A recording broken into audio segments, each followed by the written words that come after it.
Subscribe now and press the bell icon. Never miss an update. کہ آپ کو اور اسد عمر کو اور آپ کی حکومت کو چاہیے تھا کہ آپ فوری طور پہ لینڈ کرتے IMF کے پاس، مزید قرضے لے لیتے، اور امریکہ، چین، برطانیہ، ہندوستان سب قرضوں پہ ہی چل رہے ہیں، قرضے بڑھانے میں کوئی خرابی نہیں ہے. آپ لوگ گھبرا گئے اور قرضے سے ڈر گئے اور آپ نے صحیح ٹائم پہ IMF کے پاس نہیں گئے. یہ ٹھیک ہے تنقید، ہمیں IMF کے پاس جلدی جانا چاہیے تھا، یہ بالکل ٹھیک ہے، لیکن ہم کوشش تب یہ کر رہے تھے کہ ہمیں نہ جانا پڑے. لیکن جو سچویشن تھا، پہلے تو یہ امید تھی کہ ہمارے دوستوں سے اتنا پیسہ مل جائے کہ ہمیں جانا ہی نہ پڑے، لیکن وہ ہم نے تھوڑی دیر کے بعد ریئلائز کیا کہ یہی بڑی بات ہے کہ انہوں نے ہمیں جتنا پیسہ دیا اس نے ڈیفالٹ سے بچا لیا. لیکن جو ہم ایکسپیکٹ کر رہے تھے ویسے وہ دیتا بھی کوئی نہیں، ہمیں تجربہ بھی نہیں تھا. میں مانتا ہوں یہ وہ ٹھیک ہے بات کہ ہمیں زیادہ جلدی جانا چاہیے تھا. لیکن دیکھیں ایک چیز یاد رکھ لیں کہ جب ایک ملک کی معاشی حالات وہ ہوتے ہیں جو ہمارے ہیں، وہ ہو ہی نہیں سکتا کہ وہ مشکل وقت سے نہ گزرے، یہ ہو ہی نہیں سکتا.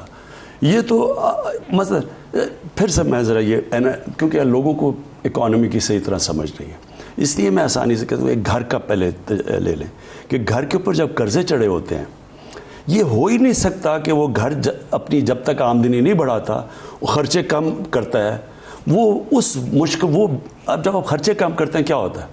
اب بچوں کی جناب آپ فیس نہیں دے سکتے، ان کو ایک اچھے اسکول سے کمزور اسکول میں لے کے جاتے ہیں، کئی بجائے اسکول سے نکال لیتے ہیں. ان کو کپڑے نہیں آپ نہیں دے سکتے، کھانا آپ بجائے گوشت کھانے کے دال پہ آ جاتے ہیں. یعنی گھر ایک مشکل وقت سے گزرتا ہے.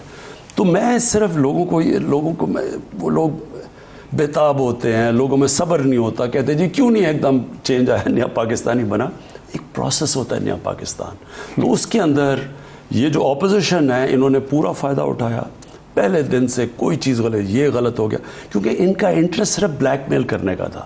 وہ ہر کووڈ پہ انہوں نے بلیک میل کیا، فیٹ اپ پہ یہ بلیک میل کر رہے ہیں، اکانومی کے اوپر انہوں نے کیا. کشمیر پھر وہ جو کنٹینر پہ سب چڑھ گئے کہ کہہ رہے ہیں لبرل اور اسلام خطرے میں ہیں. تو ان کا ون پوائنٹ ایجنڈا ہے. اور ابھی بھی میں مینٹین کرتا ہوں کہ جب آپ کے ملک کے اندر کرمنلز پالیٹکس میں آ جائیں، وہ بجائے ملک کے انٹرسٹ کو پروٹیکٹ کرنے کے لیے وہ اپنے ذات کے انٹرسٹ کو پروٹیکٹ کرتے ہیں. وہ زیادہ ملک کو نقصان پہنچاتے ہیں بجائے دشمنوں کے. 6 ارب ڈالر کا ہمارے اوپر ڈیمیجز انٹرنیشنل کورٹ دے چکی ہے، جو میں سمجھتا ہوں ویسے بڑا غلط ہے. میں سمجھتا ہوں کہ اس کے اندر انفیئر بھی ہے اور ہم نے کیس صحیح نہیں لڑا. جب تک جنریشن کی قیمت نیچے نہیں آتی ہم اس ٹریپ میں پھنسے ہوئے ہیں. ہم بجلی کی قیمت بڑھا نہیں سکتے، نہ انڈسٹری نہ عوام، اور اگر ہم بڑھاتے نہیں ہیں تو وہ قرضے بڑھتے جاتے ہیں کیونکہ بجلی جو ہے مہنگی بنا رہے ہیں. تو اس کے اوپر ایک کمپریہنسو پلان لے کے آ رہے ہیں. یہ بڑی دیر لگی تیار کرنے میں، انشاءاللہ ہفتے تک یہ اناؤنس کر رہے ہیں. کشمیر پہ آپ نے بہت بھرپور پوزیشن لی اگست 5 کے بعد. اقوام متحدہ میں آپ کی تقریر، آپ کی گورنمنٹ کی پوزیشن، آپ کے فورن مشنز بہت ایکٹیو رہے. لیکن اگر آپ صورتحال دیکھیں پریزیڈنٹ آزاد کشمیر جو بالکل ریٹریکل پرسنالٹی نہیں ہے، وہ روز ہمیں بتا رہے ہیں کہ وہاں پہ ڈیموگرافک چینج کا بہت خطرہ ہے اور اگلے 1-2 برس بڑے کروشل ہیں. اب آپ کی گورنمنٹ کیا اس کا ادراک کرتی ہے کہ کس قسم کا خطرہ ہے کشمیر میں اور کیا کرنا ہے؟ دیکھیں کشمیر میں بار بار یہ کہتا ہوں، لوگ بڑے مایوس ہو جاتے ہیں. میں سمجھتا ہوں کہ ہسٹورک بلنڈر کر گیا ہے نریندر مودی. وہ یہ غلطی کر بیٹھا ہے جو اس کے میرے خیال میں جو اس نے اسمپشنز کی ہوئی تھی کہ یہ اس سے کیا کیا ہوگا وہ غلط ہو گئی ہیں. نمبر 1 اس کی یہ تھی کہ پاکستان چپ کر کے بیٹھا رہے گا، کیونکہ پاکستان وہ سمجھ رہا تھا کہ پاکستان کے تو حالات اتنے برے ہیں، معاشی حالات اتنے برے ہیں، ہم تو کچھ کریں گے نہیں. اور اب تک ہم کچھ بھی نہیں کر رہے تھے، ہم تو دوستی کرنے کی کوشش کر رہے تھے. تو جو پاکستان نے سٹینڈ لیا وہ بالکل ایکسپیکٹ نہیں کر رہے تھے. اس سے ہوا کیا؟ انٹرنیشنلائز ہو گیا، سیکیورٹی کاؤنسل میں اٹھ گیا، ہیڈز آف سٹیٹس کو پتہ چل گیا، UN کے اندر اس کے اوپر باقاعدہ برطانیہ کی پارلیمنٹ میں ڈبیٹ، یورپین پارلیمنٹ میں ڈبیٹ، امریکن سینیٹرز نے اس کے اوپر بات کی ہوئی ہے. سو انٹرنیشنلائز ہو گیا ایشو. جب انٹرنیشنلائز ہو گیا تو جس طرح کا انہوں نے RSS کے غنڈوں کے ذریعے ظلم کرنا تھا کشمیر پہ وہ کر نہیں سکے. ظلم ابھی بھی کر رہے ہیں، لیکن جو ان کا پلان تھا کہ اتنا ظلم کرو کہ وہ کرش ہو جائے وہ ہو نہیں سکا. کشمیر کے لوگوں کو ویسے کے ویسے ہی ہیں، وہ جس وقت موقع ملے گا وہ کھڑے ہو جائیں گے. تو وہ ان کو کرش نہیں کر سکا. اب اگر تو وہ یہ جو سوچ رہا ہے کہ ڈیموگرافی بدلنے سے، اور یہ بڑا یہ تو خطرہ تو ہے نا، اس کے اوپر ہم آپس میں ڈیبیٹ کر رہے ہیں کہ بیسٹ اس کا سٹیپ کیا ہے. اس کا انٹرنیشنل کرمنل کورٹ میں بھی جا سکتے ہیں، کیونکہ یہ اصل میں فورتھ جنیوا کنونشن کے مطابق آپ ایک اس جگہ جو ڈسپیوٹڈ ٹیریٹری ہے اس کی ڈیموگرافی نہیں بدل سکتے. تو اس کے اوپر بھی ہم سوچ رہے ہیں کرنا. اچھا، ایک تو کی ایشوز ہیں فارن پالیسی پہ ڈسکس کر لیں. اسی ہفتے آپ نے دیکھا کہ یو اے ای کے بعد بحرین نے اسرائیل کو ایکسیپٹ کر لیا، عمان نے اس کو ویلکم کیا ہے. لگ رہا ہے کہ عمان بھی ایکسیپٹ کر لے گا. اب آپ کی جو پوزیشن ہے کہ ہم نے ایکسیپٹ نہیں کرنا وہ نون ہے، آپ کئی دفعہ اس کو کہہ چکے ہیں، لیکن پاکستان کے اسٹیٹ انٹرسٹ میں کیا ایسا نہیں ہے کہ ہم یہ دیکھیں کہ ہماری نان ریکگنیشن بھی ایک لیوریج کی حیثیت رکھتی ہو اس پوری مڈل ایسٹرن ایکویشن میں؟ معید، کئی چیزوں کے اوپر زندگی کمپرومائز کا نام ہے. آپ کو کمپرومائز کرنا چاہیے اور کرنا پڑتا ہے، لیکن کئی ایسی چیزیں ہوتی ہیں کہ وہ جو آپ کے بنیادی اصول ہوتے ہیں، جو آپ کی یعنی کسی وجہ سے ایک قوم بنتی ہے، ایک بیسک پرنسپلز کے اوپر ایک قوم کھڑی ہوتی ہے. جب ایک قوم ان پرنسپلز کے اوپر کمپرومائز کرنا شروع کر دے تو پھر وہ کمپرومائز کی کوئی لمٹ نہیں ہوتی. جنرل مشرف نے ہمارے سامنے وہ کمپرومائز کرتے گئے. وہ شوگر مافیا سے کمپرومائز کر لی، پہلے نواز شریف سے کمپرومائز کر لی، پھر اینڈ میں وہ زرداری سے کمپرومائز، پھر کوئی کمپرومائز رہا ہی نہیں کرنے کو، اور پھر خود ہی چلے گئے اور کمپرومائز اپنی پاور کے لیے کی. جو بھی قومیں اس وقت کر رہی ہیں، دیکھیں میں کوئی کامنٹ نہیں کروں گا، کیونکہ ہر ملک کی اپنی فارن پالیسی ہوتی ہے، ان کے اپنے مفادات ہیں، ان کی اپنی مجبوری ہیں.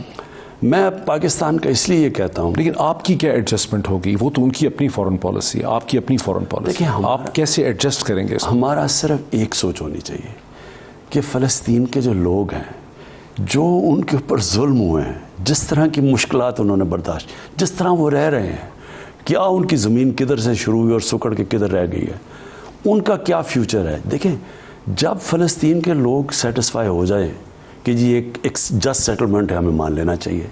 لیکن اس وقت اگر فلسطین کے لوگ بیچارے اتنے آبجیکٹ کر رہے ہیں، جو بھی کوئی ریکگنائز کرتا ہے اسرائیل کو، تو سب سے زیادہ شور تو فلسطین کے لوگ مچاتے ہیں.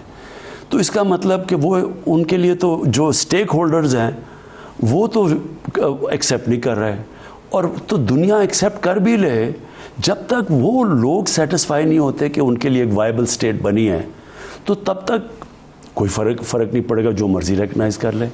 اصل میں تو جب تک ایک منصفانہ سیٹلمنٹ نہیں ہوتی پیلسٹائن کی اسرائیل کے ساتھ، تب تک کوئی فرق نہیں پڑے گا ریکگنیشن کا دنیا کا. ہمیں کھڑا ہونا چاہیے، اس لیے کہ ہمارے قائد اعظم محمد علی جناح نے ان کی آپ سٹیٹمنٹس پڑھ لیں. انہوں نے شروع سے کھڑے تھے فلسطین کے لوگوں کے ساتھ، اور ہمیں بھی کھڑا ہونا چاہیے. 23 یا 24 تاریخ کو آپ یو این جنرل اسمبلی کو وایا ویڈیو لنک خطاب کریں گے، وہاں کیا ایجنڈا ریز کریں گے؟ دیکھیں، اصل تو کشمیر ہے. کشمیر کے علاوہ کلائمیٹ چینج ہے. دیکھیں، کلائمیٹ چینج اب ساری دنیا کا اب حال دیکھیں. کلائمیٹ چینج نے تباہی مچی. کیلیفورنیا میں آ گئے ہیں، فلڈز آئے ہوئے ہیں دنیا میں، ہر تہلکہ دیکھ لیں. یہی لوگ پہلے کہتے تھے کہ کلائمیٹ چینج آئی نہیں، ڈینائی کرتے تھے لوگ. امریکہ کے اندر ان کی گورنمنٹس نہیں مانتی کہ کلائمیٹ چینج ہو رہا ہے. اب دنیا دیکھ رہی ہے کہ یہ بڑا ایک سیریس ایشو آ رہا ہے، اور ہمارا ملک اس سے بہت، اور ہندوستان، یہ دونوں ملک بہت متاثر ہوں گے کلائمیٹ چینج سے. لہٰذا کلائمیٹ چینج کو ہم نے ضرور اٹھانا ہے، کیونکہ ہمارے لیے یہ جو ویدر پیٹرنز ہیں، ہمارا تو یہ گلیشیئرز کے اوپر اگر گرمی بڑھتی گئی تو ہمارے تو گلیشیئرز اگر ان میں پانی کم یعنی یہ میلٹ ہونا شروع ہو گئے تو ہمارے آگے بہت بڑے آنے والی نسلوں کے لیے تو بہت نقصان. Last question. گزشتہ ہفتے میں نے چائنیز ایمبیسڈر، جو آؤٹ گوئنگ چائنیز ایمبیسڈر ہیں یاؤ جنگ، ان کا انٹرویو کیا. انہوں نے کیٹیگوریکلی کہا کہ شی جن پنگ کا وزٹ جو ہے وہ پلانڈ ہے، ڈیٹ ابھی ڈیٹرمن نہیں ہے، لیکن یہ وزٹ چین کے لیے بہت امپورٹنٹ ہے. آپ اس وزٹ کو کیسے دیکھتے ہیں؟ آپ نے ایک انٹرویو میں کہا ہے کہ پاکستان کا مستقبل چین کے ساتھ ہے. کیا ایکسپینشن دیکھتے ہیں ریلیشن شپ کی، سی پیک کی، فارن پالیسی کی شی جن پنگ کے وزٹ میں؟ دیکھیں، میں 3 چیزیں دیکھتا ہوں. سب سے پہلے تو میں یہ دیکھتا ہوں کہ میری قوم کے لیے سب سے بہتر چیز کیا ہے. اس وقت جو ہم چائنا سے سیکھ سکتے ہیں، دنیا میں کسی ملک سے نہیں سیکھ سکتے. کیونکہ جو چائنا کی گروتھ ہوئی ہے پچھلے 30 سال میں، یہ تو ایک دنیا میں میریکل ہے کہ کیسے انہوں نے لوگوں کو غربت سے نکالا. میرا پرائمری ایم جب مدینہ کی ریاست کی بات کرتا ہوں، مدینہ کی ریاست کا مقصد ہی یہ ہے کہ آپ لوگوں کو، غریب لوگوں کو، غربت کو ہٹا کے ایک عظیم قوم بنیں.